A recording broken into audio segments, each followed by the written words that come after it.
બેસો બેસો.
બરાબર છે.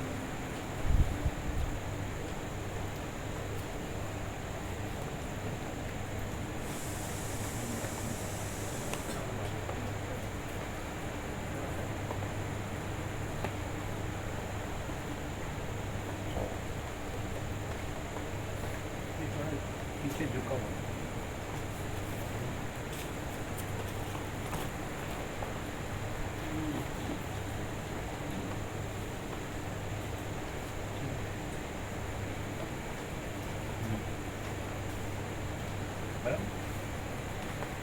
ठीक है.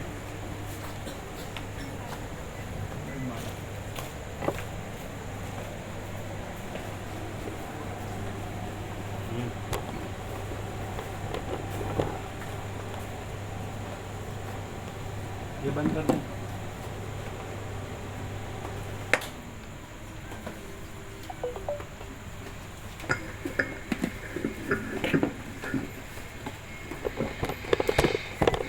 ओम ओम. हाँ आवाज कम है. कॉन्टेक्ट सब फिट कर. सब सब. ओम ओम.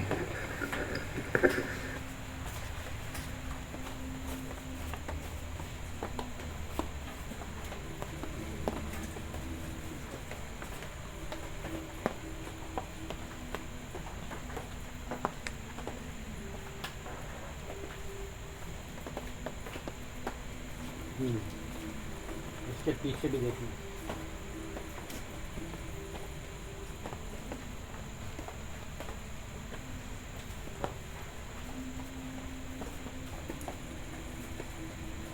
इसके पीछे भी है. नीचे बॉक्स देगा, ये बॉक्स देगा. वो प्लग भरे मतलब. अच्छा इसके पीछे. ओम ओम. बराबर आवाज.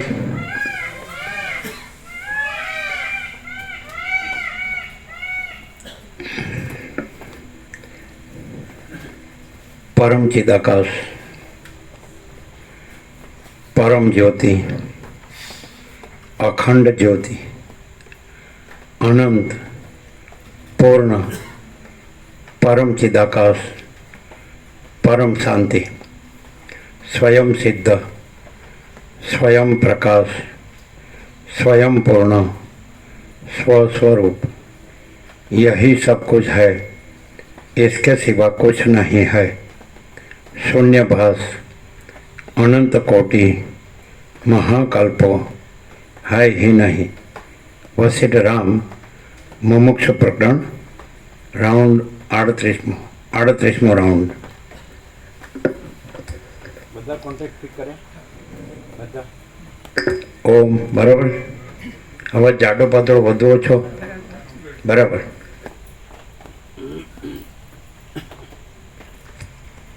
आद्य परब्रह्म सद्गुरु देव की जय. ओम श्री परमात्मने नमः. श्री योग वासिष्ठ महारामायण मुमुक्षु प्रकरण पेज नंबर 90 सर्ग 12. જ્ઞાનનું ઉત્તમ મહાત્મ્ય ને રામની યોગ્યતા. આ 12મા સર્ગમાં સંસારનું અનર્થપણું, જ્ઞાનનું ઉત્તમ મહાત્મ્ય અને રામમાં પૂછનારને યોગ્ય સદ્ગુણોની સમૃદ્ધિ કહેવામાં આવશે. વશિષ્ઠ બોલ્યા, હે રામ, તમે પરિપૂર્ણ મનવાળા છો અને માન આપવા યોગ્ય છો. તમે પૂછી જાણો છો અને કહેલું સમજી શકો છો. આથી હું પ્રેમપૂર્વક કહેવાને સજ્જ થયો છું. તમે રજોગુણથી તથા તમોગુણથી રહિત અને કેવળ સત્વગુણની પ્રવૃત્તિવાળી બુદ્ધિને હૃદયમાં સ્થિર કરીને જ્ઞાન સાંભળવાને સજ્જ થાઓ. જેમ સમુદ્રમાં રત્નોની શોભા છે તેમ તમારામાં પૂછનારના સઘળા ગુણોની સંપત્તિ છે અને મારામાં વક્તાના ગુણોની સંપત્તિ છે. હે પુત્ર, ચંદ્રકાંત મણિ જેમ પોતામાં ચંદ્રના કિરણોનો સમૂહ લાગવાથી આર્દ્રપણું પામે છે, તેમ તમે પોતાનામાં વિવેક અને અસંગ પ્રકટ થવાથી વૈરાગ્ય પામ્યા છો. જેમ શુદ્ધ કમળને અત્યંત લાંબા શું પ્રકટ થવાથી? તમે પોતાનામાં વિવેક અને અસંગ પ્રકટ થવાથી વૈરાગ્ય પામ્યા છો. જેમ શુદ્ધ કમળને અત્યંત લાંબા અને વણ તૂટ્યા શુદ્ધ તંતુઓનો જન્મથી જ પરિચય હોય છે, તેમ તમને શુદ્ધ ને વિસ્તરેલા અને વચમાં વિચ્છેદ નહીં પામેલા નિર્મળ સદ્ગુણોનો બાળપણથી જ અભ્યાસ છે. આથી હું જે કથા કહું છું તે તમે સાંભળો. તમે જ એ સાંભળવાને પાત્ર છો. શુદ્ધ કુમુદિની ચંદ્રના સંબંધ વિના પ્રફુલ્લિત થાય જ નહીં. જે કોઈ આરંભો છે અને જે કોઈ વિચારો છે તે સઘળા પોતાનું સ્વરૂપ જોવામાં આવે છે ત્યારે શાંત થઈ જાય છે. ફરીથી જે કોઈ આરંભો છે અને જે કોઈ વિચારો છે તે સઘળા પોતાનું સ્વરૂપ જોવામાં આવે છે ત્યારે શાંત થઈ જાય છે. આરંભો એટલે શું, વિચારો એટલે શું, ને સ્વરૂપ જોવામાં આવે છે એટલે સ્વરૂપ એટલે શું? આરંભ આરંભો અને વિચારો એટલે સંકલ્પ કલ્પનાઓ કે ઈચ્છાઓ એવું થાય ને, તો સ્વરૂપ જોવામાં આવે છે ત્યારે શાંત થઈ જાય છે સગળા.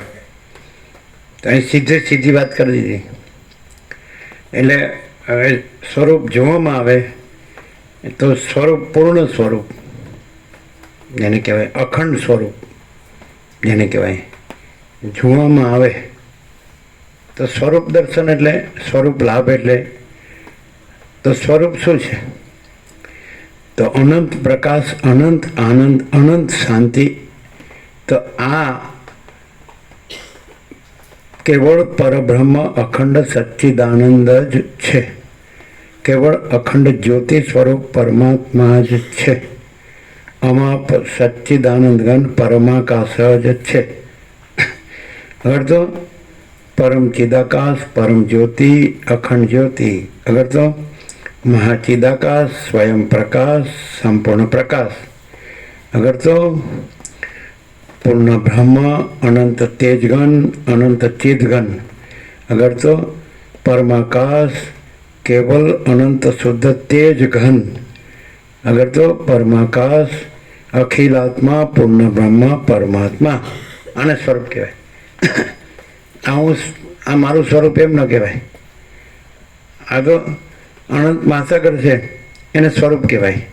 પછી અનંત ચક્રી તરંગ ફીણ પરપોટાનું સ્વરૂપ ન કહેવાય. એ તો બધું અનેક બધું ઉદ્ભવે છે, ચાલે છે, પાછું સમય જાય છે. અને જે સદાય રહેલું છે, જેમ આકાશ સદાય રહેલું છે, તો એવું સૂર્ય સદાય રહેલો છે, મહાસાગર સદાય રહેલો છે. આ તો દ્રશ્યની વાત છે, આપણે તો તત્વ સ્વરૂપની વાત છે. તો આ જે સ્વરૂપ છે તો એનો ભાગ છે, એની અંદર છે આ બધું જે આપણે જગત કહીએ છીએ, સૃષ્ટિ કહીએ છીએ, સર્ગ કહીએ છીએ, સંસાર કહીએ છીએ, જે કંઈ આપણે બધું કહીએ, વિશ્વ કહીએ છીએ, બ્રહ્માંડ કહીએ, અનંત આકાશ, એમાં અનંત આકાશ ગંગા, એમાં અનંત તારા, એવા અનંત સૂર્યો, અનંત બ્રહ્માંડો, આ બધું. તો એ તો સ્વરૂપની અંદર, જેમ આકાશની અંદર આ બધું છે, તો આકાશ એ જેની અંદર છે તો એ છે સ્વરૂપ. તો એ ચૈતન્ય આકાશ છે, ચૈતન્ય પ્રકાશ. જે 17.5 કીધું તો આકાશ જેવો આખો અનંત ચૈતન્ય પ્રકાશ છે. જે વ્યાસ પૂર્ણિમા કીધું કે સર્વ પરમાત્મા છે, તેનું સ્વરૂપ કહે. તમે ભગવાન કહો, પ્રભુ કહો, ઈશ્વર કહો, બ્રહ્મ કહો, આત્મા કહો, પરમાત્મા, જેને તમે ગોડ કહો, જેને તમે ચિદાકાશ કહો, સચ્ચિદાનંદ કહો, એ સ્વરૂપ પણ શબ્દ નથી. સ્વરૂપ છે એ શબ્દ નથી. જ્યારે સ્વરૂપ જોવામાં આવે છે ત્યારે સગળા આરંભ અને વિચારો શાંત થઈ જાય છે. એવું વસીઠે રામને એકદમ બધું આવી ગયું. એટલે વસીઠ શું કરે છે કે વસીઠ છે ને એ ઉપચારથી ચાલતા નથી, ઉપદેશથી નથી ચાલતા, જ્ઞાન કંઈક અપાય છે, બોધ અપાય છે એવી રીતના જ ચાલતા. સ્વરૂપ જ રહીને સ્વરૂપ જ પ્રકાશે છે. અને સ્વરૂપને છેલ્લે જ્યારે રામે અનુભવ્યું વસીઠના પ્રકાશમાં ત્યારે સ્વરૂપને સંબોધન કર્યું. વસીઠ કે હું આ વસીઠ નથી, અને હું અનંત શુદ્ધ ચિદાકાશ છું, ચૈતન્ય પ્રકાશ રૂપી આકાશ. આ ભૂત આકાશ છે, ભૌતિક આકાશ. પછી એની અંદર સૂક્ષ્મ ચિત્તાકાશ છે, એ હમણાં આવ્યું એ વિચાર રૂપી આકાશ. એની અંદર પછી માયાકાશ છે, શક્તિરૂપી આકાશ. એની અંદર ચિદાકાશ, એ સ્વરૂપ છે, ચૈતન્ય પ્રકાશ રૂપી આકાશ. તો અનંત એકરસ નિરાકાર પરબ્રહ્મ આકાશ પ્રકાશ. અનંત નિરાકાર પરબ્રહ્મ આકાશ પ્રકાશ એ પૂર્ણ છે, ઘન છે, અખંડ એકરસ છે, અને ભરેલું છે, ભરપૂર છે, કોઈ જગ્યા ખાલી નથી. જેવી રીતે અત્યારે ભેજ વગરની કોઈ જગ્યા નથી. મેઘરાજાની મેળથી બધું ભેજ છે, અને બધું શીતળતા છે, નિર્મળતા છે. તો એવી રીતે બધું જ છે, એ ચેત ઘન છે. આ ભેજ ઘન કહેવાય. ઘન એટલે પૂર્ણ, અખંડ એકરસ, ભરપૂર. તો એવું ચૈતન્ય છે, પ્રકાશ છે, એ ઘન છે, અખંડ એકરસ છે, ભરપૂર છે, પૂર્ણ છે. અમે કોઈ જગ્યા ખાલી નથી, એના વિના બીજું કાંઈ નથી. એ અનંત છે એમ. તો જેમ આકાશ અનંત છે, સ્વચ્છ, એમ ચૈતન્ય પ્રકાશ રૂપી આકાશ અનંત અને સ્વચ્છ છે. એ સ્વરૂપ જોવામાં આવે એટલે આજે જ્યારે પ્રશ્નો પૂછાય ત્યારે અહીંથી પૂછાય કે હું આ રામ છું, આ તમે વસીઠ છો, આ જગત છે, આ અયોધ્યા છે, આ રાજ્યભોગો લક્ષ્મી છે, આ દશરથ કૌશલ્યા છે, ને આ બધું. અને આ બેઠા છે સભામાં બધા સાંભળતા, આપણે વાત કરીએ છીએ ને બધા સાંભળે. તો આ બધું શેમાં આવ્યું? આરંભ અને વિચાર. અને પછી સ્વરૂપ જોવામાં આવે કે આ તો અનંત શુદ્ધ ચૈતન્ય પ્રકાશ રૂપી આકાશ છે. એટલે આ બધું તો એમાં જેવી રીતે આપણે જ્યારે ચક્રી તરંગ ફેન પરપોટા જોતા હોય તે ત્યાંથી આપણે પ્રશ્ન પૂછીએ છીએ કે આ બધું શું છે. ત્યારે વસીઠ સીધા અનંત મહાસાગરથી કહે છે કે આ બધું અનંત મહાસાગર છે. એવી રીતે એટલે વસીઠ અનંત પૂર્ણ સ્વરૂપથી કહે છે, અખંડ સ્વરૂપથી કહે છે. એટલે એ સ્વરૂપ છે એને એક જ શબ્દમાં વસીઠ કહે છે ચૈતન્ય. તો આ બધું પૂર્ણ ચૈતન્ય છે, અખંડ ચૈતન્ય છે, અનંત ચૈતન્ય છે. સમજાય? એટલે સીધો અનંત મહાસાગર જોવામાં આવે એટલે બધા આરંભ અને વિચારો, એટલે પછી બધા ચક્રી તરંગ ફેણ પરપોટા એ જોવું એ પછી નથી રહેતું. એ મહાસાગર જોઈ લીધો એટલે બધું એમાં પાર્ટ એન્ડ પાર્સલ, એનું અવિભાજ્ય અંગ જ છે. એવી રીતે તમે ચૈતન્ય પ્રકાશ રૂપી આકાશ જોઈ લો એટલે પછી આ બધું વિશ્વ ને બ્રહ્માંડ ને સંસાર ને સર્ગ અને સૃષ્ટિને અને બીજા પંચભૂત આકાશ હોય, તેજ પૃથ્વીને દ્રશ્ય પ્રપંચ ને આ બધું, અને આ દ્રષ્ટા દ્રશ્ય જીવ જગત બધું, તો એમાં પાર્ટ એન્ડ પાર્સલ અવિભાજ્ય અંગ છે. તમે આખું બધું જોઈ લો, આખો પ્રકાશ જોઈ લો. તો જેમ કે સૂર્યપ્રકાશ, તો સૂર્યપ્રકાશથી બધું પ્રકાશ છે, બધું પ્રકાશમાં સમાઈ ગયું. સૂર્યપ્રકાશથી ભૂર્ભુવસ્વ ત્રૈલોક્ય પ્રકાશ, ભૂ એટલે મળતી પૃથ્વી, ભૂવ એટલે અંતરિક્ષ જેમાં વાયુ વિચરે છે, સ્વ એટલે સ્વર્ગ જેમાં દેવો પ્રકાશે છે. તો આખું ત્રૈલોક્ય સૂર્યપ્રકાશ છે, એમાં પ્રકાશ છે, તો પ્રકાશમાં બધું આવી ગયું. અગર તો આખું બ્રહ્માંડ અથવા વિશ્વ અથવા સર્ગ અથવા સંસાર અથવા સૃષ્ટિ અથવા દ્રશ્ય, યુનિવર્સ, કોસ્મોસ, ફેનોમિના, આખું જે છે બધું એ આકાશ છે. તો આકાશની અંદર બધું છે, આકાશની બહાર કાંઈ નથી. તો બધું સમય કે તમે સ્વરૂપ આકાશ કહેવાય. તો આકાશ જોવામાં આકાશનો શું થાય કે મૂળ જે અનંતને પૂર્ણ છે, પ્રકાશ છે, ચૈતન્ય પ્રકાશ છે, એ સીધો જાણવામાં આવે. જો એટલે જાણવામાં આવે એટલે પછી બીજું અંદર આવી જ ગયું, એટલે પછી બીજું જોવાનું રહેતું નથી એમ. એટલે આરંભ અને વિચારો શાંત થઈ જાય. એને આને સ્વરૂપ કહેવાય. એટલે માણસ શું કરે કે મહાસાગર જોવાને બદલે ચક્રી તરંગ ફીણ પર પડે છે, પછી પ્રશ્નો પૂછ્યા કરે છે. પણ ભાઈ તું એ બધું શેમાં છે? એ બધું મૂળ શું છે? મૂળ તત્વ શું છે? તો કે મહાસાગર.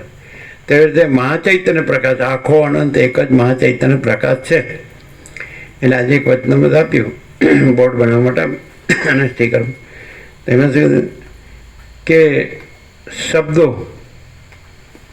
શબ્દોના તડજોડ એટલે ઘડભાંગ ના બ્રહ્મમાં પડવું જ નહીં. હવે આ બધું છે એ માણસ છે એ વાંચ્યા કરે છે, લખ્યા કરે છે, યાદ રાખ્યા કરે છે, બોલ્યા કરે છે. તો તડ અને જોડનો અર્થ તમને ખબર નહોતી ને તમે માથાકૂટ કીધું. પણ તડ એટલે તોડવું અને જોડ એટલે જોડવું, એટલે ઘડ અને ભાંગ એટલે ઘડવું અને ભાંગવું. તડજોડ શબ્દોની તડજોડના બ્રહ્મમાં પડવું જ નહીં. પેલું સત્રાક્ષર શું આપ્યું બોર્ડ બનાવવામાં? આખો અનંત એક જ મહાચૈતન્ય પ્રકાશ છે. ફિનિશ. ત્યાં પૂર્ણવિરામ લાગી ગયો. આ જાણ્યું કે નહીં? સ્વરૂપ સ્વયં મહાચિદાકાશ આખું એકલું પ્રકાશે છે. એટલે આખા એકલા કેવળ અનંત ચૈતન્ય પ્રકાશ પરમાત્મા પ્રકાશે છે. એને સ્વરૂપ જાણી કહેવાય, સ્વરૂપ જોયું કહેવાય. અહીંયા આપણે બેઠા બેઠા એમ વસીટથી પ્રકાશથી જાણી લઈએ કે આ જે આ સ્વરૂપ શું છે? એક શબ્દમાં પરમાત્મા. પણ પરમાત્મા તો બધા શબ્દ બોલે છે, શબ્દ બોલે છે. ઉપર છેલ્લું હોય છે, ઉપર ચોટીઓ અંદર શબ્દ આવ્યો હતો અનુવાદમાં. એ નહીં. જેમ કે સૂર્ય છે, શબ્દ સૂર્ય નથી, સૂર્ય સૂર્ય છે. આકાશ શબ્દ આકાશ નથી, આકાશ આકાશ છે. મહાસાગર શબ્દ મહાસાગર નથી, મહાસાગર મહાસાગર. એમ પરમાત્મા શબ્દ પરમાત્મા નથી, અનંત ચૈતન્ય પ્રકાશ કેવળ.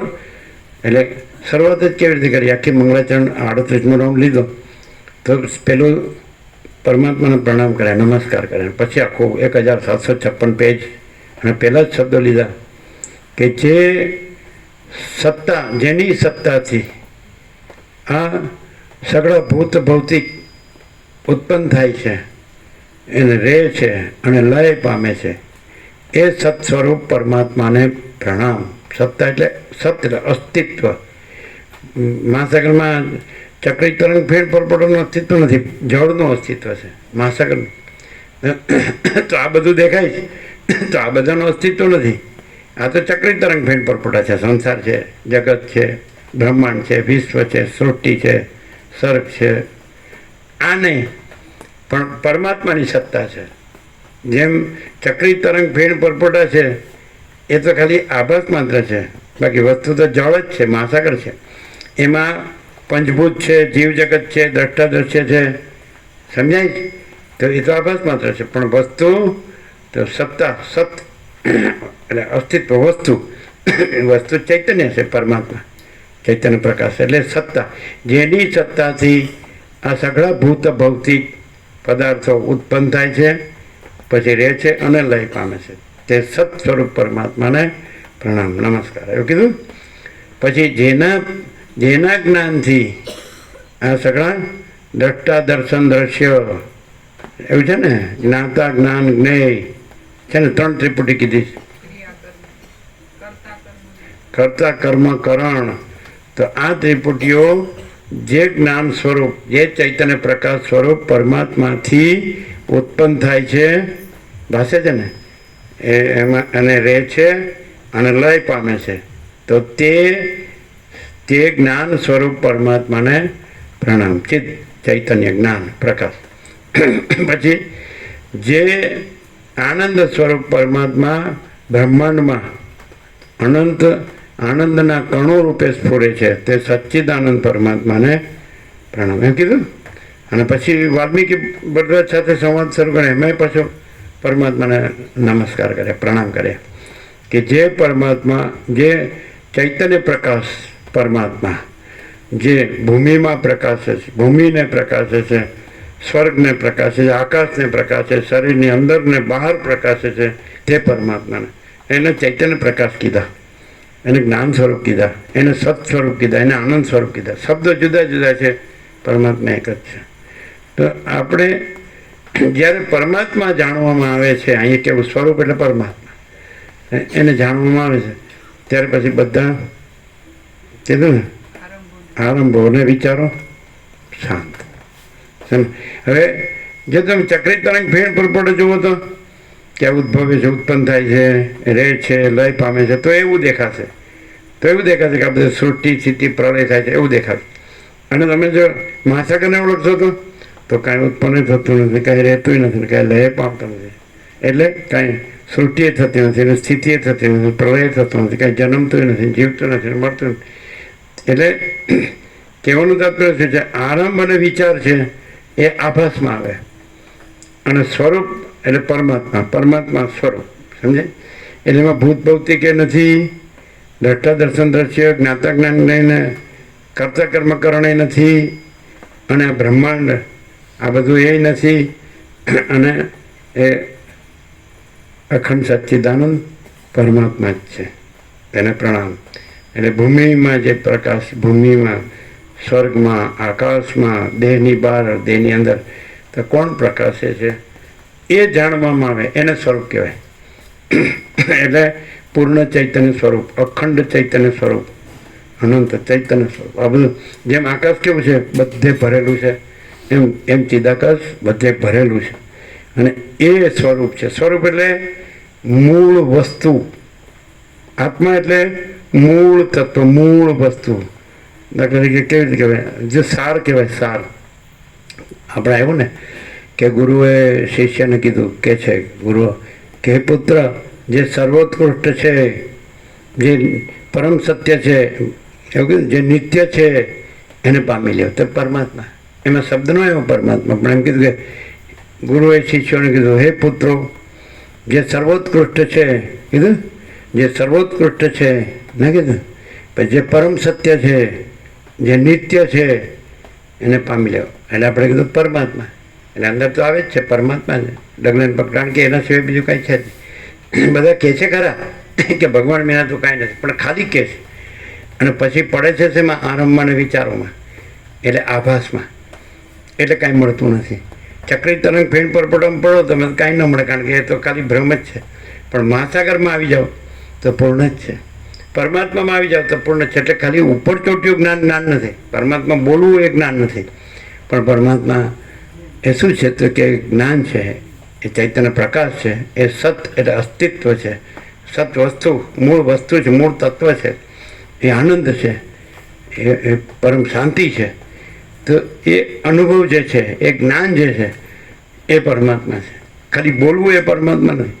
પછી આપણે કે હું આ દેહ છું ને પરમાત્મા છું, પછી હું મન છું ને પરમાત્મા નહીં, હું આ જીવ છું ને પરમાત્મા છું નહીં, હું આત્મા છું ને પરમાત્મા નહીં, દેહ પણ નહીં, મન પણ નહીં, જીવ પણ નહીં, આત્મા પણ નહીં, પરમાત્મા જ પરમાત્મા.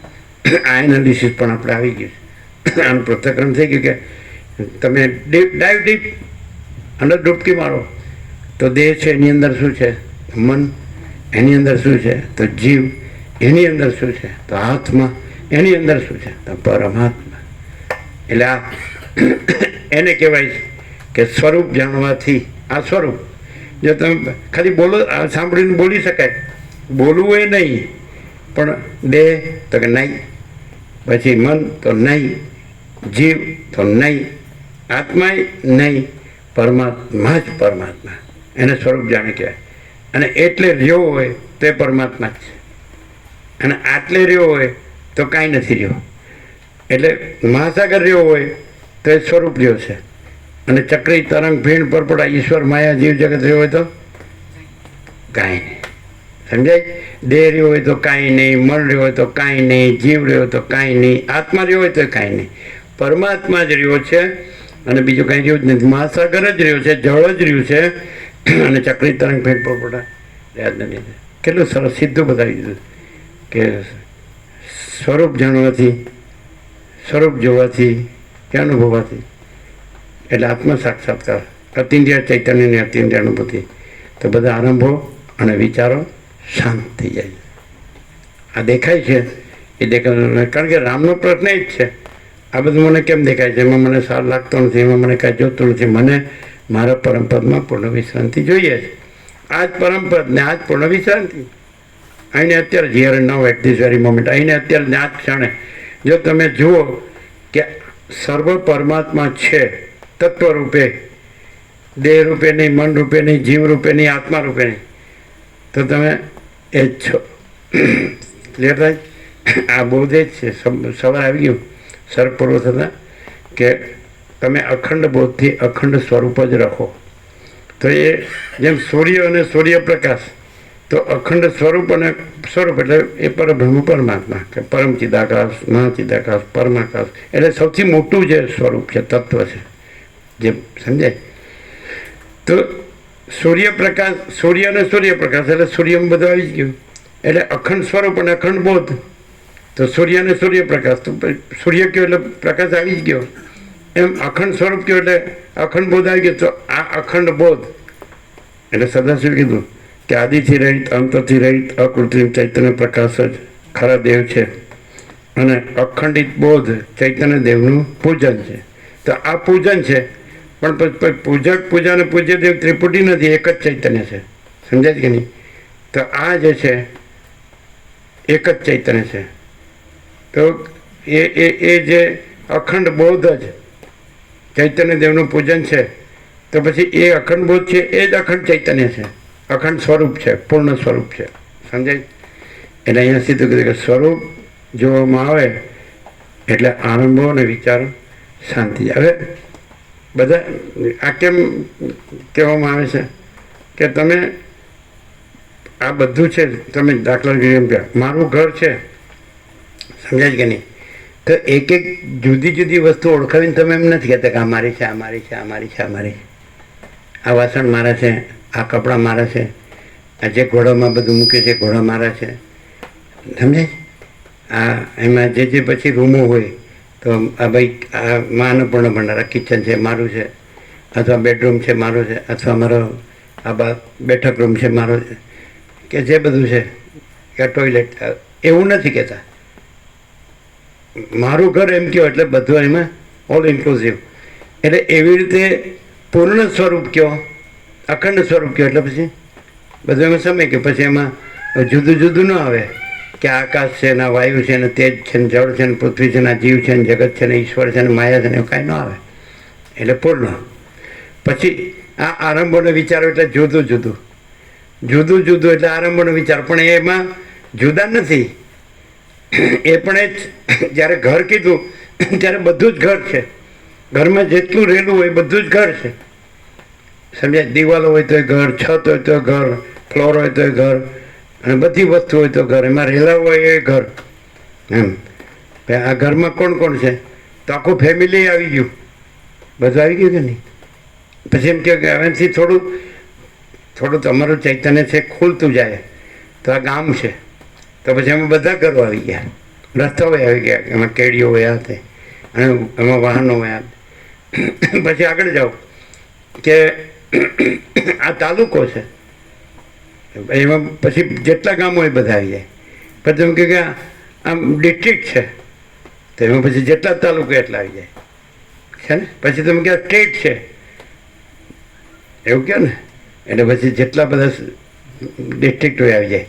પછી તમે કહો દેશ છે, એટલે જેટલા સ્ટેટ હોય એટલા આવી જાય. એમ કરતાં કરતાં બધા દેશો છે એને ટોટલ મારી દો કે આ પૃથ્વી છે, તો બધા દેશોમાં આવી જાય. પછી તમે એમ કે બ્રહ્માંડ છે, તો અમે સૂર્ય અને આખું સૂર્યમંડળ, નવગ્રહ, ઉપગ્રહ અને એના બંધારણ, ધારણ, પોષણ, ગતિવિધિ બધું એક સૂર્ય કહો એટલે બધું આવે. એવી રીતે તમે પરમાત્મા કહો એટલે આખું અનંત આવી જાય. સમજાય? તો એને સ્વરૂપને ઓળખ્યું કહેવાય.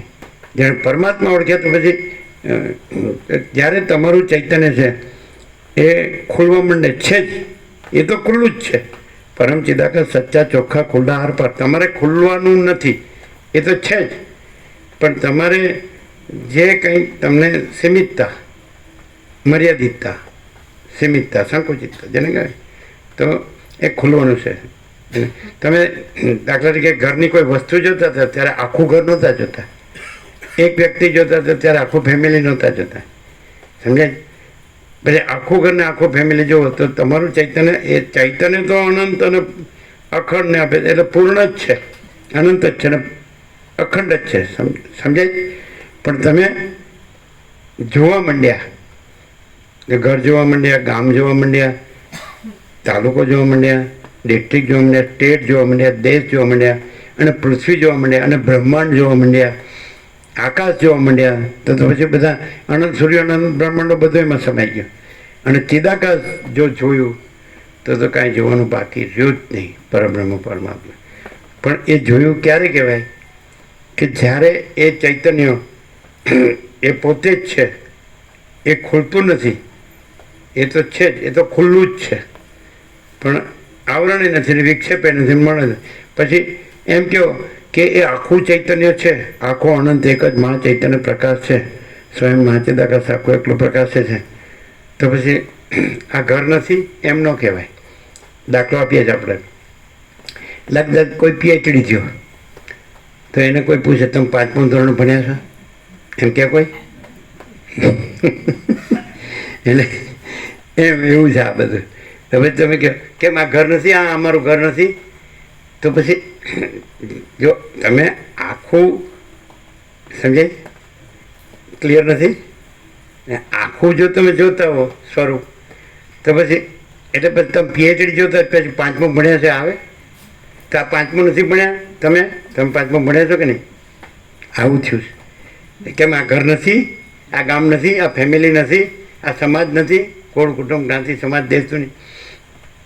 સ્વરૂપ જોવામાં આવે તો આ બધું કહેવાય આરંભ અને વિચાર. એ નથી પછી આ 5મું સમજાય એ કે આ પ્રાથમિક જ્ઞાન. અમે નથી કહેતા કે બુઝુર્ગ અમારા પ્લે ગ્રુપ એમ કીધું ને, રમણ રામકૃષ્ણ અમારા નર્સરી અને રમણ અમારા જુનિયર કેજી, વસેટ અમારા સિનિयर કેજી और पढ़ना ही छोड़ दिया. समझे? એ તો પછી આખા સ્વરૂપમાં પછી તમે એટલે તમે પ્લે ગ્રુપ કર્યું કે નહીં, કે નર્સરી કરીશ કે નહીં, જુનિયર સિનિયર કરીશ કે નહીં. એટલે એને શું કહે ભાઈ આ આખું સ્વરૂપ જ છે, અખંડ સ્વરૂપ છે, પૂર્ણ સ્વરૂપ છે, અનંત સ્વરૂપ છે, ભરપૂર સ્વરૂપ છે ને.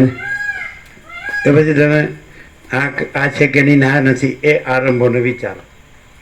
સમજે? કેમ તમે મહાસાગર કહો છો બરાબર, આખો ભરેલો છે ને બધું જળ જ છે ને બીજું કાંઈ નથી, બીજું કાંઈ થતું નથી. પણ કેમ આ ચક્રી નથી, આ તરંગ નથી, આ ફીણ નથી, આ પરપોટા નથી, આ આરંભને વિચારો. અને જો તમે મહાસાગર જ કે આ મહાસાગર જ છે એટલે પતી ગયું, જળ જ છે. સમજાય? પછી કેમ આ ચક્રી નથી, આ તરંગ નથી, આ આરંભોને વિચારો. આ નથી એમ અનંત સંપૂર્ણ મહાચિદાકાશ મહાસાગર. પછી તો અનંત કોટી મહેશ્વર લહર, અનંત કોટી મહાશક્તિ લહર, અનંત કોટી મહાકલ્પો લહર, અનંત કોટી મહાસૂર્યો લહર. લહર એટલે તરંગ, વેવ્સ.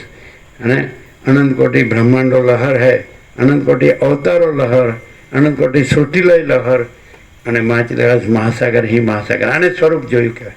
સ્વરૂપ જોવામાં આવે એટલે પછી મહેશ્વરને મહાશક્તિને કલ્પોને, કલ્પ એટલે એક સૃષ્ટિ સ્થિતિ પ્રલય ચક્ર, કલ્પોને બ્રહ્માંડોને, સૂર્યોને બ્રહ્માંડોને અવતારોને પછી સૃષ્ટિ લઈને મહાસાગર હિ મહાસાગર. એટલે જ્યારે મહાચિદાકાશ છે તો મહાચિદાકાશ મહાચિદ તો છે જ. એ તો પરમાત્મા પ્રથમ છે. રમણ કે પરમાત્મા પ્રથમ છે, નયા હતા નહીં.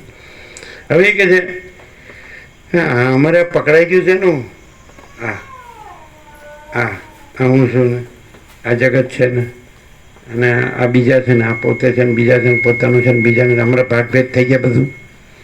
તો તમે સ્વરૂપ જુઓ શેમાં આ બધું. સર્વત જ પ્રણામ નમસ્કાર કર્યા કે જેની સત્તાથી આ ભૂત ભૌતિક પદાર્થો ઉત્પન્ન થાય છે, રહે છે ને જેમાં સમય જે જ્ઞાનથી, જેના જ્ઞાનથી, એટલે કે જે પરમાત્માને નમસ્કાર, જેના જ્ઞાનથી આ દ્રષ્ટા દર્શન દર્શક જ્ઞાતા જ્ઞાન નહીં કરતા કર્મ કરણાવી ત્રિપુટીઓ આ બધા ઉત્પન્ન થાય છે, રહે છે ને લય પામ, એ જ્ઞાન સ્વરૂપ પરમાત્માને નમસ્કાર.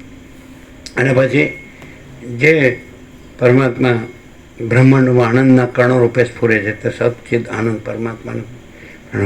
અને વાલ્મીકી કીધું કે જે પરમાત્મા ભૂમિમાં, સ્વર્ગમાં, આકાશમાં પ્રકાશે છે, અને જે પરમાત્મા દેહની બહાર ને દેહની અંદર પ્રકાશે છે તેને નમસ્કાર પ્રણામ છે ને.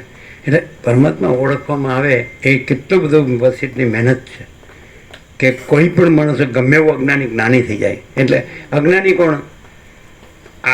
આરંભ અને વિચારો. એટલે આ હું છું, તમે તમને ઓળખો છો? કેમ? હું મને નહીં ઓળખતો, હું છું યાર.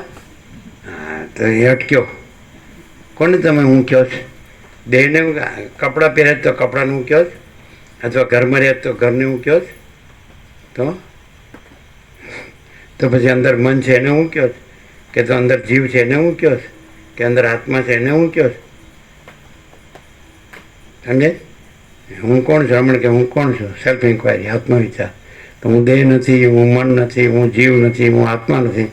પછી કોણ રહ્યો? પછી એ હું પૂછવાવાળો ન રહ્યો, અને એ તો પરમાત્મા તો રહ્યા જ છે ત્યાં.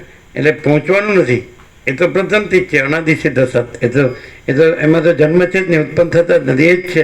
એમાં આદિ મધ્ય અંત નથી, એમાં ઉત્પત્તિ સ્થિતિ લઈ નથી, અને એ જ છે. જો હે સો હે. તો કેવળ અખંડ જ્યોતિ સ્વરૂપ પરમાત્મા જ છે. પરમાત્મા એ પરમાત્મા. તો પછી દેહ કુછ નહીં, મન કુછ નહીં, જીવ કુછ નહીં, આત્મા કુછ નહીં, અનેક કુછ નહીં. એક જ મહાસાગર. તરંગ અનેક છે અને મહાસાગર એક જ છે. એમ દેહ, મન, જીવ, આત્મા અનેક છે, પરમાત્મા એક જ છે. એને સ્વરૂપને જોવામાં એવું કહેવાય. સ્વરૂપ જોવામાં, પછી સ્વરૂપ જોવામાં આવ્યું દરેક પરમાત્મા પોતે રહ્યા છે, અને પછી કોઈ ચક્રી તરંગ ફેન પરપોટા નથી રહ્યા. મહાસાગર જેવા અનંત ચૈતન્ય પ્રકાશ પરમાત્મા મહાસાગર, બરાબર. તો એ રહ્યા હોય તો એમાં એવું ન થાય કે હું આ ચક્રી છું, હું આ તરંગ છું, આ ફીણ છું, આ પરપોટા છું.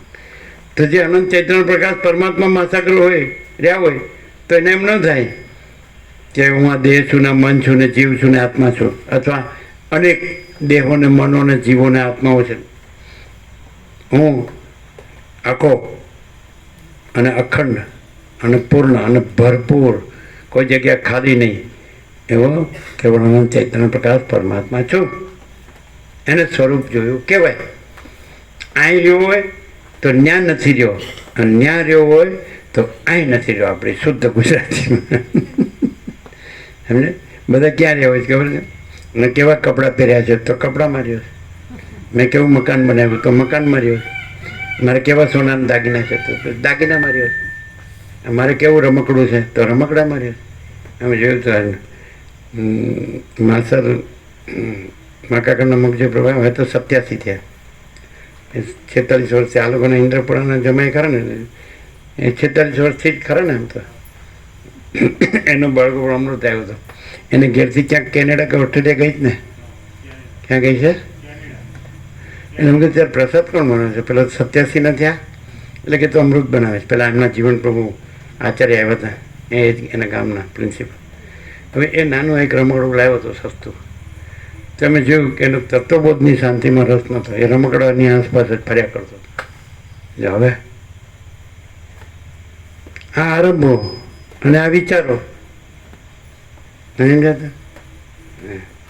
જેવી પારકી જણી આવી એટલે કાં હું નહીં કાં તારી માં નહીં, પતી ગયું. લ્યો આ પરમાત્મા.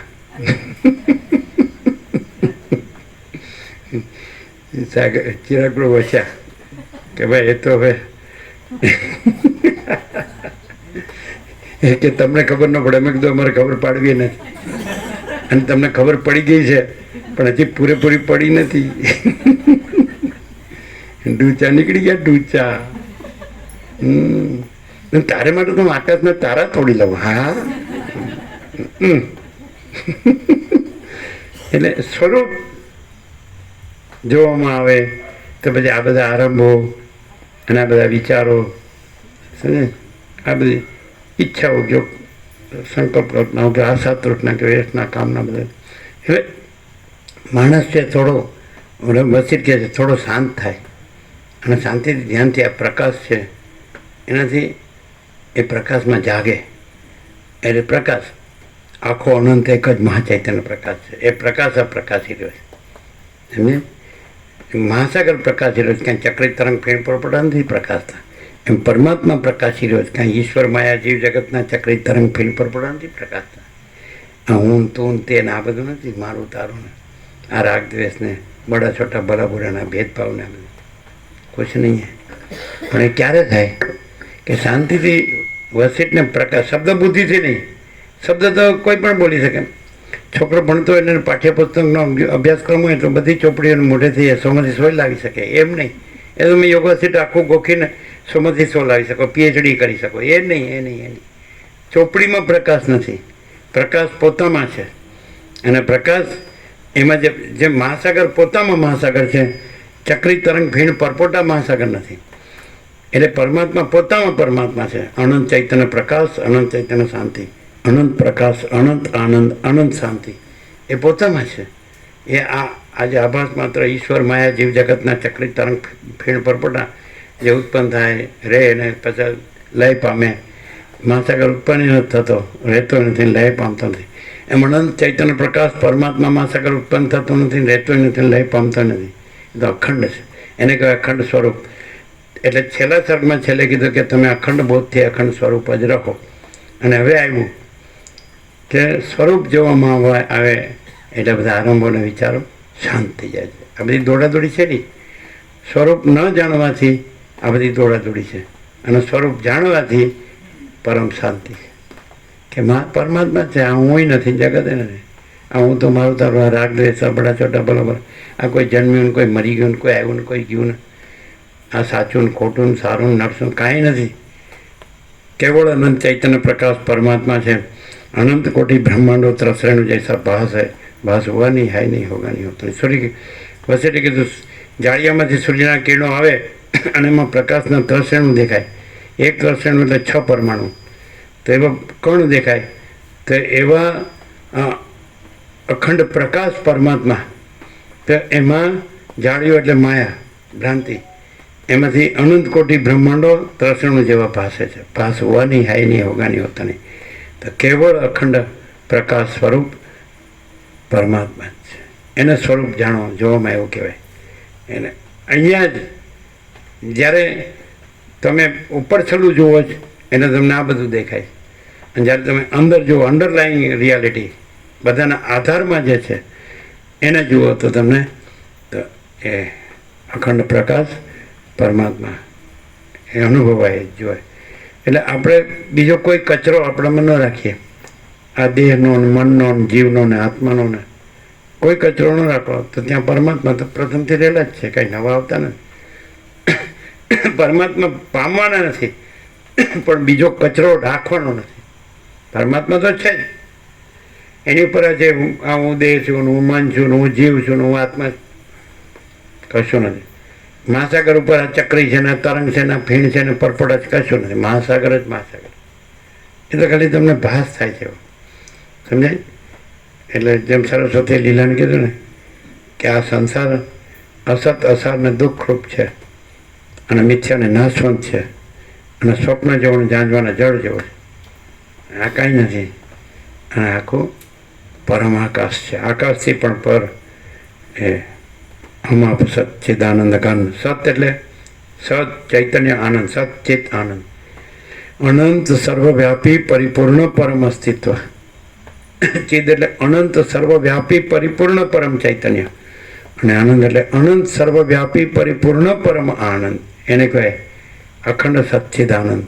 પરબ્રહ્મ કયો, પરમાત્મા, પરમ આકાશ કયો, પરમ ચિદાકાશ કયો, પરમ જ્યોતિ, અખંડ જ્યોતિ. એ તેજ છે, જ્યોતિ છે, પ્રકાશ છે. એ કોઈ આવો આભાસ આકાર વિકાર નથી, આવો કોઈ પદાર્થ નથી. આ તો ભ્રમથી દેખાય છે, અજ્ઞાનથી. અજ્ઞાનથી જગત દેખાય છે, અને જ્ઞાનથી પરમાત્મા અનુભવાય છે. અનંત ચૈતન્ય પ્રકાશ અનુભવાય, અનંત ચૈતન્ય શાંતિ અનુભવાય. આ જ્ઞાન છે, અને જ્ઞાન જ પરમાત્મા છે. અને પેલું બધું હું તો મારું તો અજ્ઞાન છે. રાગ દ્વેષ, દેખાદેખી, ચર્ચા ચર્ચી, એણે આમ કર્યું, હું આમ કરું ને એને આમ કર્યું. એક ઠેકાણે નેશનલ પ્રભુ હતા, એટલે કે અમે રિનોવેશન કર્યું. એટલે હું રિનોવેશન કર્યું એટલે શું કર્યું ખબર? કિચન હતું ને ત્યાં લેટ્રિન કર્યું, લેટ્રિન હતું ત્યાં કિચન કર્યું. અરે ભાઈ ભલું કરજો.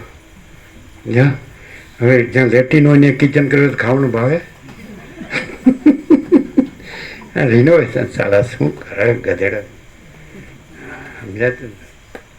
બોલો, સમજાય? કર્યું હતું ને ચીનું? હા, એના વેવાઈ જતા. અત્યારે જીવે જ નહીં. સોમાપ્રભુ છે ને, કેમ છે તબિયત? સારી હો. આવું રિનોવેશન કરીને તબિયત સારી હોય. ચાલો કમાલ કહેવાય. પણ રસોડ મહાનપૂર્ણ બનાવે એની જગ્યાએ હું ખોટું હતું, લેટ્રિનની જગ્યાએ હું ખોટું હતું. આવું માણસ આવું કરે. પણ એને ખબર નથી કે હું મૂર્ખ છું, આવું ના કરાય.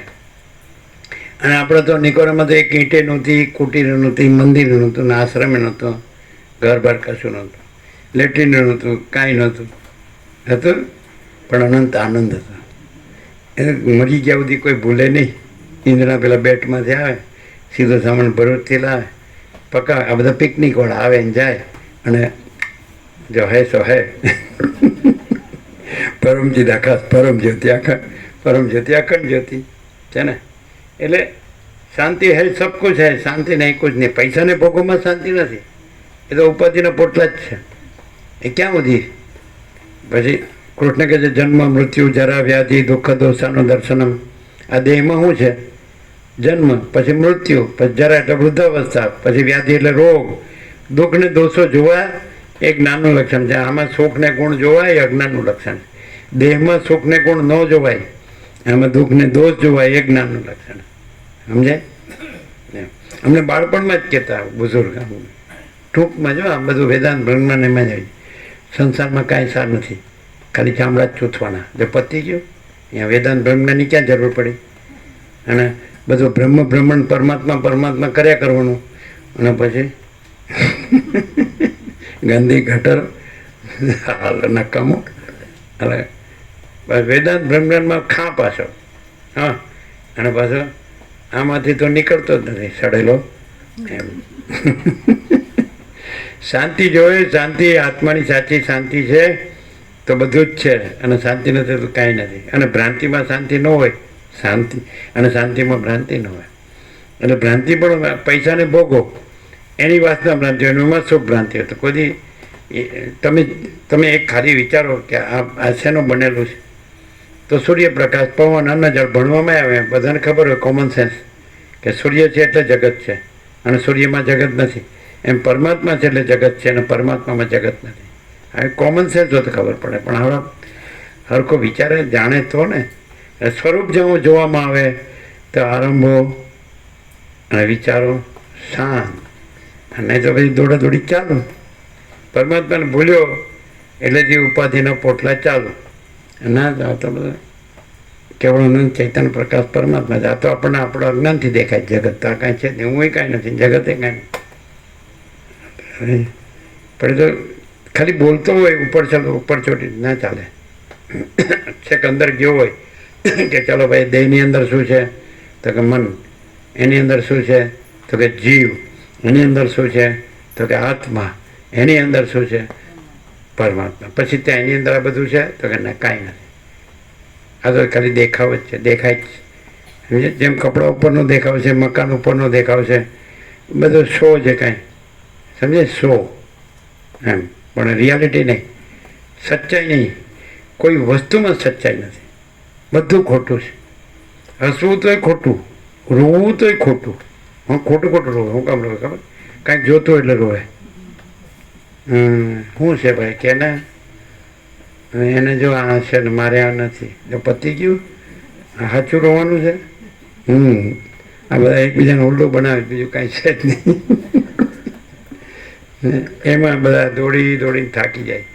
પછી હેઠા પડે, બાપ હવે તો મેલને સાર હવે ક્યાંથી લાવું? માણસની તાકાત ને મર્યાદા હોય કે છે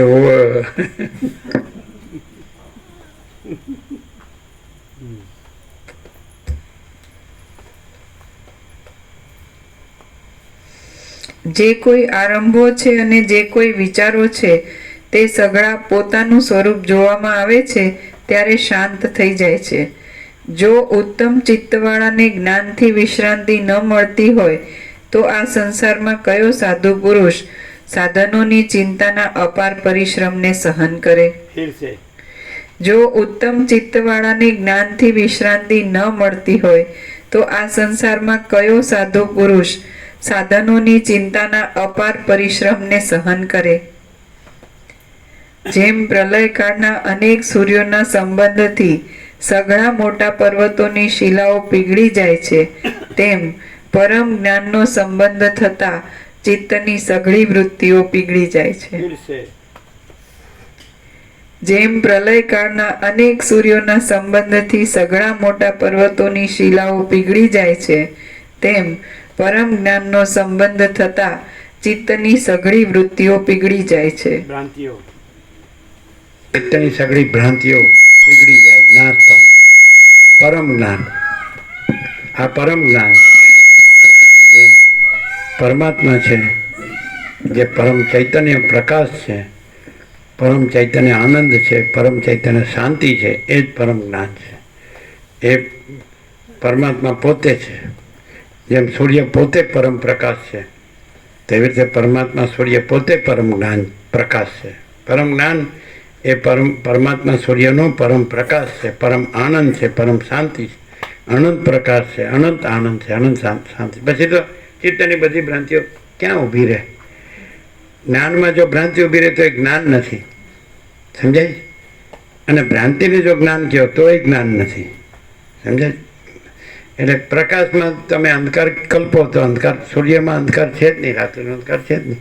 એમ પરમાત્મા સૂર્યમાં અજ્ઞાન અંધકાર છે જ નહીં. આ બધું અજ્ઞાન અંધકાર કહેવાય. હું છું, આ જગત છે, આ હું છું, આ બીજા છે, મારું છે, બીજાનું છે, પૈસા છે, ભોગો છે, ઘર છે, આ બધી માયા છે, પ્રોપર્ટી, આ બધું અજ્ઞાન અંધકાર કહેવાય.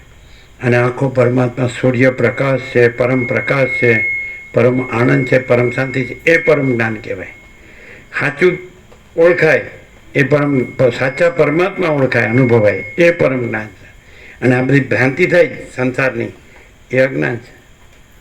અને સ્વપ્ન હોય ત્યારે સ્વપ્ન જ સાચું લાગે, પણ જ્યાં ચિદાત્મા છે, ચૈતન્ય આત્મા છે, પરમાત્મા છે, ત્યાં સ્વપ્ન દેખાય છે, પણ પરમાત્મા સાચા છે, સ્વપ્ન સાચો નથી. તો જગત છે સ્વપ્ન છે, અને પરમાત્મા છે એ સ્વરૂપ છે. તો જ્યારે પરમાત્મા છે એ સ્વસમિત છે, પોતાથી અનુભવાય છે, અને સ્વયં પ્રકાશ છે, અને સંપૂર્ણ પ્રકાશ છે. તો પોતાથી અનુભવાય એટલે પછી જગત સ્વપ્ન કાંઈ નથી. આ હું સ્વપ્ન પુરુષ છે, આ જગત સ્વપ્ન છે કાંઈ. એટલે હું તો મારું તારું કરે સમજવાનું. પરમાત્મા ઉપર છેલ્લું ખાલી બોલે જ છે, ઉપર ચોટ્યું. અને ખરેખર જો એ પરમ પ્રકાશ રહ્યો હોય તો પછી પરમાત્મા જ છે. પછી આ બધું ન હોય, કાંઈ ન હોય તો પણ કાંઈ વાંધો નહીં. અને પરમાત્મા ખાલી બોલતો હોય ને ઓળખ્યો ન હોય, રહ્યો ન હોય, તો બધું હોય તોય શાંતિ ન હોય. કારણ કે આ બધું કાંઈ નથી મીનની કોઈ જે શાંતિ ન હોય. પરમાત્મા બધું છે, એ પરમ શાંતિ છે. કાંઈ પૈસાને ભોગો કાંઈ પરમાત્મા નથી, એને એ કાંઈ શાંતિ નથી.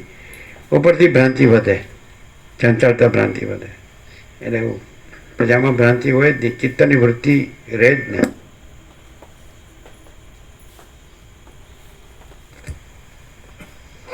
હે રામ, દુઃસહ અને સંસારના ઝેરના આવેશથી થયેલો વિષુચિકાનો રોગ પવિત્ર આત્મબોધ રૂપી ગારુડી મંત્રથી જ શાંત થાય છે. એ આત્મબોધ અને તે બોધ મળવાનું ગુપ્ત રહસ્ય સજ્જનોની સાથે શાસ્ત્ર વિચાર કરવાથી અવશ્ય મળે છે. વિચાર કરવાથી સઘળા દુઃખોનો અવશ્ય ક્ષય થાય છે એમ સમજવું. આથી વિચારવાન પુરુષો વિશે કદી પણ અનાદરની દ્રષ્ટિ કરવી નહીં.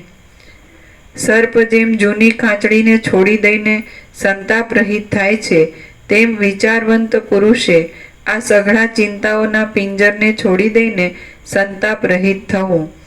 તેણે શીતળ અંતઃકરણવાળા થવું અને સદવિચારથી યથાર્થ બ્રહ્મ વિદ્યાને પામવું. તે પુરુષ આ સર્વ જગતને વિનોદથી ઇન્દ્રજાળની પેઠે જોયા કરે છે. બાકી જેને બ્રહ્મ વિદ્યા પ્રાપ્ત થઈ નથી તેને જ આ જગત દુઃખરૂપ ભાસે છે. આ અત્યંત વિષમ સંસાર સંબંધી રાગ સર્પની પેઠે કરડે છે, તલવારની પેઠે કાપી નાખે છે, ભાલાની પેઠે વિંધી નાખે છે, રસ્સીની પેઠે બાંધી લે છે, અગ્નિની પેઠે બાળે છે, રાત્રિની પેઠે અંધ કરી નાખે છે, અને પથરાની પેઠે ઓચિંતો પડીને પુરુષને પરવશ કરી નાખે છે. તે બુદ્ધિને હરી લે છે, સ્થિતિનો નાશ કરે છે, મોહરૂપી ઊંડી ખાડમાં પાડી દે છે, અને તૃષ્ણાથી જર્જરિત કરી નાખે છે. એવું કાંઈ પણ દુઃખ નથી કે જે સંસારી માણસને પ્રાપ્ત થતું નથી. આ વિષયોના સંગરૂપી વિસૂચિકા બહુ જ માઠા પરિણામ આણે છે. જો એનો યથાર્થ ઉપાય કરવામાં ન આવે તો નરક સ્થાનોના સમૂહરૂપી ફળ આપનારો એ રોગ તે અનેક પીડાઓ ઉત્પન્ન કરે છે. એ રોગથી નરકમાં પડવાનું આવે છે અને ત્યાં પથરા ખાવા પડે છે, તલવારથી કપાવવું પડે છે, પર્વતોના શિખરો ઉપરથી નીચે ગબડવું પડે છે, પથરાના પ્રહાર ખમવા પડે છે, અગ્નિથી બળવું પડે છે અને હિમના જળથી નહાવું પડે છે. ત્યાં અંગો કપાઈ જાય છે. છીપરોમાં ચંદનની પેઠે ઘસાવવું પડે છે અને તલવારની ધાર જેવા પાંદડાવાળા વનમાં ભટકવું પડે છે. જેમ ઘણ નામના જીવડાથી લાકડું કોતરાઈ જાય છે તેમ ત્યાં કોતરાવું પડે છે. તપાવેલી લોઢાની સાંકળોથી વીંટાવવું પડે છે, પરાયા હાથથી ચામડી ઉખડાવવી પડે છે અને નિરંતર અગ્નિથી ધગધગતા લડાઈના બાણો સહન કરવા પડે છે. ત્યાં ભયંકર ગરમીમાં ઉઘાડા શેકાવવું પડે છે અને શિયાળામાં ફુવારાના ઘરમાંથી પાણીનો વરસાદ સહન કરવો પડે છે. ત્યાં માથું કપાઈ જાય છે, મરણ થઈ જાય છે, મોંમાં ડૂચો ખોસાવાથી મૂંગા થવું પડે છે, શરીર વ્યવહારને અયોગ્ય થઈ જાય છે અને શરીરનો એકાદ ભાગ બહુ જ વધી જાય છે. હે રાઘવ, આવી રીતની હજારો કષ્ટદાયી ચેષ્ટાઓથી દારૂણ એવા આ સંસાર રૂપી હાલતા યંત્ર વિશે ઉપેક્ષા ન જ કરવી. તેને વિશે અવશ્ય એવો વિચાર કરવો અને એવું સમજવું કે શાસ્ત્ર વિચારથી જ કલ્યાણ થાય છે.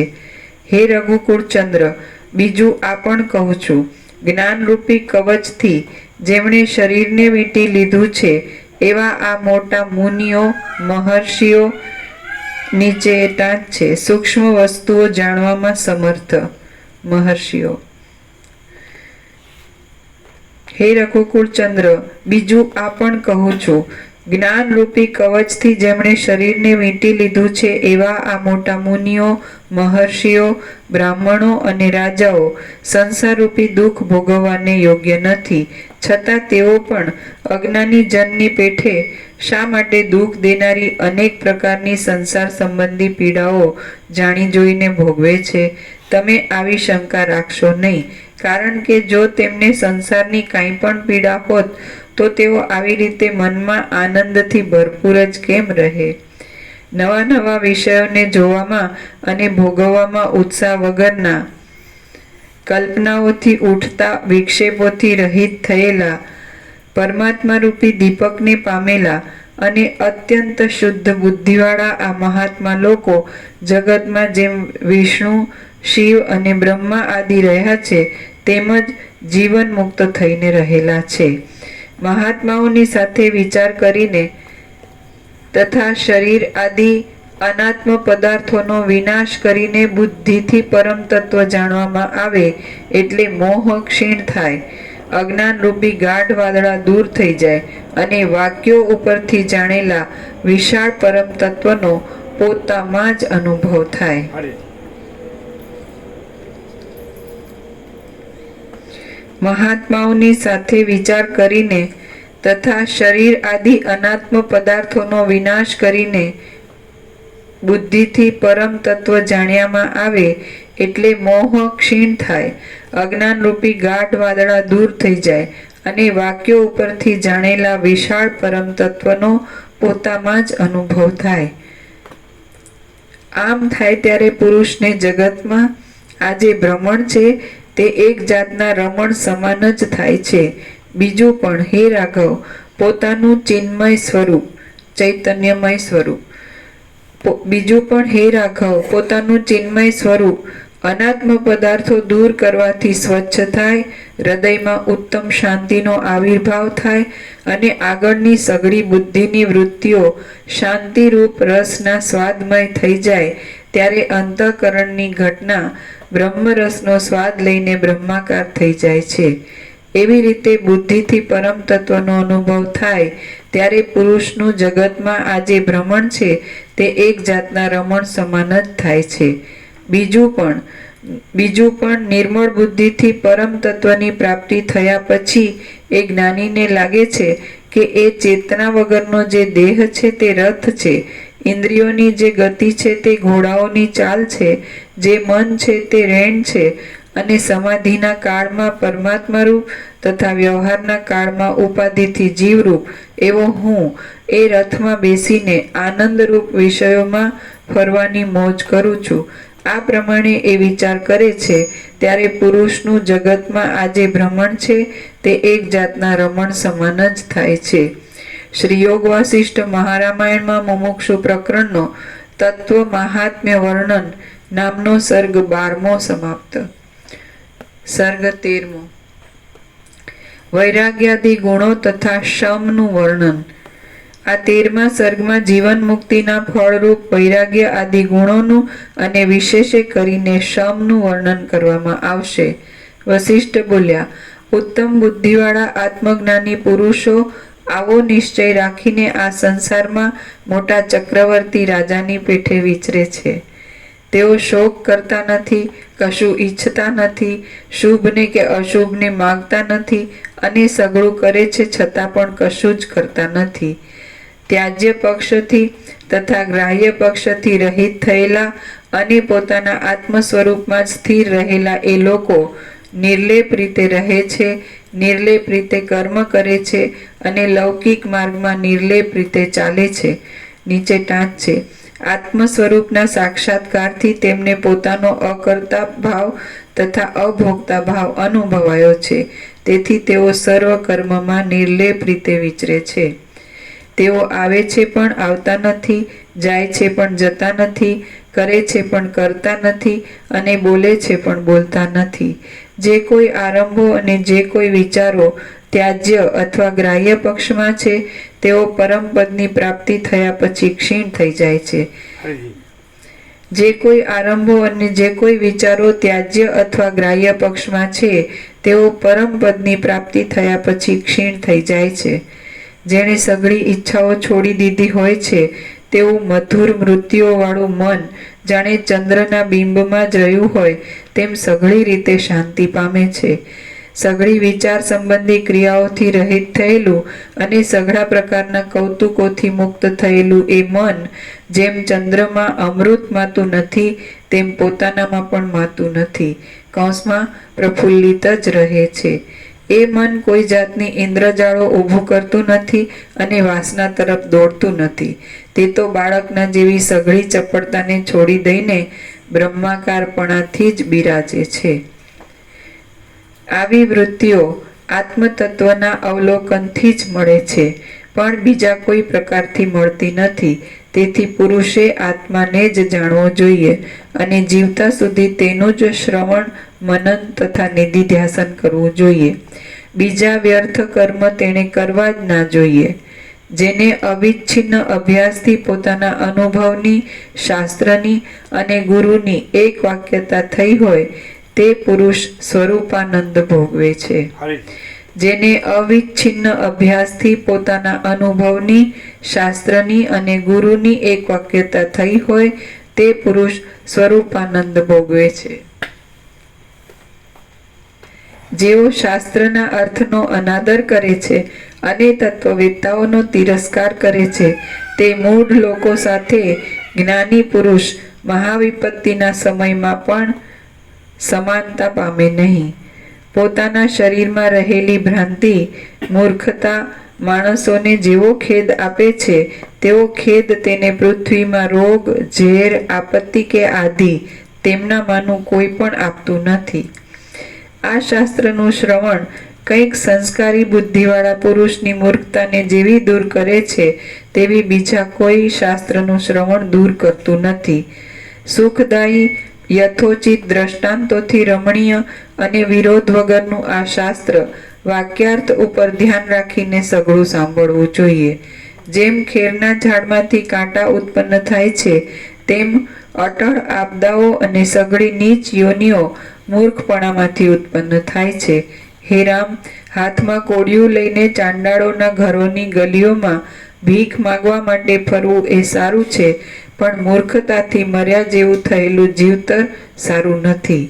ભયંકર ઊંડી ખાડોમાં અથવા વૃક્ષોની બખોલોમાં સર્વદા આંધળા કીડાના અવતારે રહેવું સારું છે, પણ મહાદુઃખદાયી મૂર્ખતા સારી નથી. નીચે ટાંચ છે. અજ્ઞાન જ સર્વ દુઃખોનું મૂળ છે, માટે સારું નથી. કોઈ પણ માણસ આ મોક્ષના ઉપાયરૂપ પ્રકાશને પામીને પાછો મૃત્યુ જેવા અંધારામાં પણ આંધળો થતો નથી, તો તે બીજામાં તો કેમ જ થાય?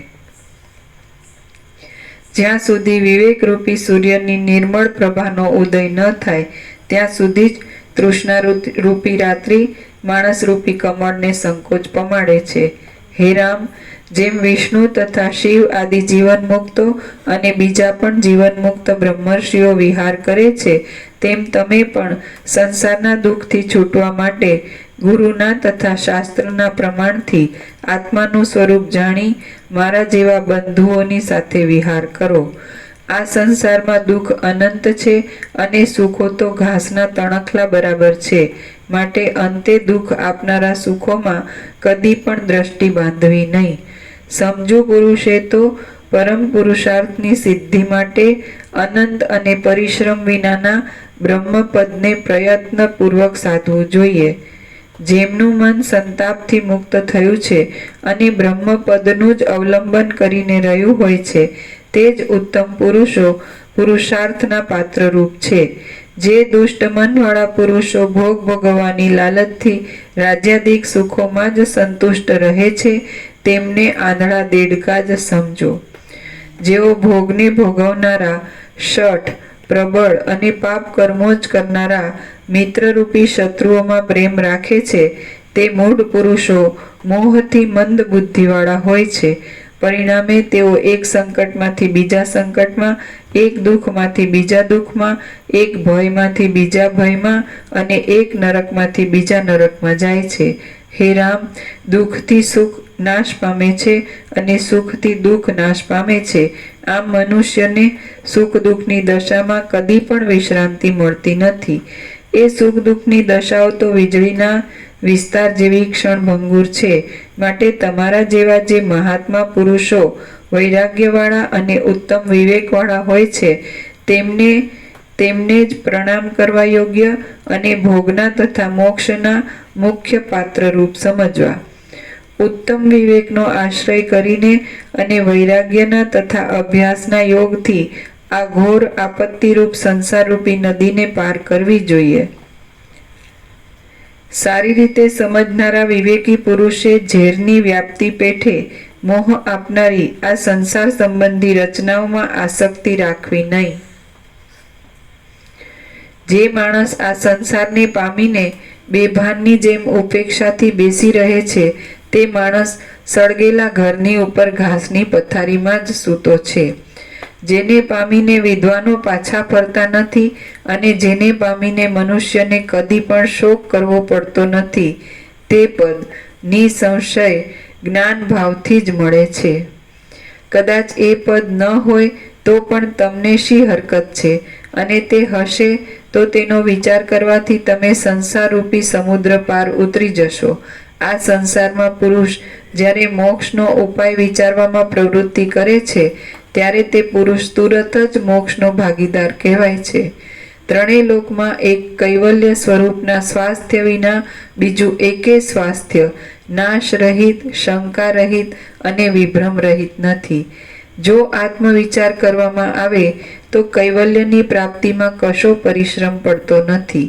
એ પદની પ્રાપ્તિમાં ધન, મિત્રો, બાંધવો, હાથ પગનું ચલાવવું, પરદેશમાં જવું, કાયાને ઉપદેશ આદિ કલેશો આપીને દુઃખી થવું કે તીર્થક્ષેત્રમાં નિવાસ, એમાંનું કાંઈ પણ સહાયતા આપે એમ નથી. પણ માત્ર મનથી કલ્પેલા દ્વૈતનો મૂળથી ઉચ્છેદ કરવામાં આવે તો તે પદની પ્રાપ્તિ થાય છે. મૂલોચ્છેદ શ્રવણ મનન આદિ પુરુષાર્થથી જ સાધ્ય છે અને તે બ્રહ્માકાર દ્રઢ વાસનાને ઉત્પન્ન કરે છે. વિષયોને છોડી દેનારો પુરુષ માત્ર વિવેકથી સાધ્ય થનારા અને વિચારથી તથા એકાગ્રતાથી નિશ્ચય કરી શકાય એવા એ પદને પામે છે. સુખદાયી આસન ઉપર બેઠા બેઠા તે પદનો પોતાની મેળે વિચાર કરવામાં આવે તો પણ તે પદની પ્રાપ્તિ થાય છે અને તે પદ મળવાથી શોક કરવો પડતો નથી, તેમ પાછો જન્મ ધરવો પડતો નથી. સાધુ પુરુષો એ પદને સર્વ સુખોના વરસાદની સીમારૂપ જાણે છે અને તેને જ તેઓ સર્વોત્તમ આનંદના જરાવાળું રસાયણ કહે છે. જેમ ઝાંઝવાના પાણીમાં જળ હોતું નથી તેમ સર્વ પદાર્થો નાશવંત હોવાને લીધે મનુષ્યલોકમાં કે સ્વર્ગલોકમાં ક્યાંય પણ ખરું સુખ નથી. એથી શમ અને સંતોષ રૂપ સાધનથી મનને જીતવાનો જ યત્ન કરવો, એટલે અનંત પદમાં એક રસરૂપ થવારૂપ આનંદની પ્રાપ્તિ થાય. રાક્ષસ, દાનવ, દેવ કે માણસ ગમે તે હોય, તેણે ઊભા રહેતા, ચાલતા, પડતા અને ફરતા પણ મનની શાંતિથી ઉત્પન્ન થનારું તે પરમ સુખ અવશ્ય મેળવવું જ જોઈએ. તે સુખ મનની શાંતિરૂપ પ્રફુલ્લિત પુષ્પવાળા વિવેકરૂપી કલ્પવૃક્ષનું ફળ છે. વિવેકરૂપી કલ્પવૃક્ષનું નીચે ટાંચ. ઈચ્છિત વસ્તુ આપનાર દેવોનું વૃક્ષ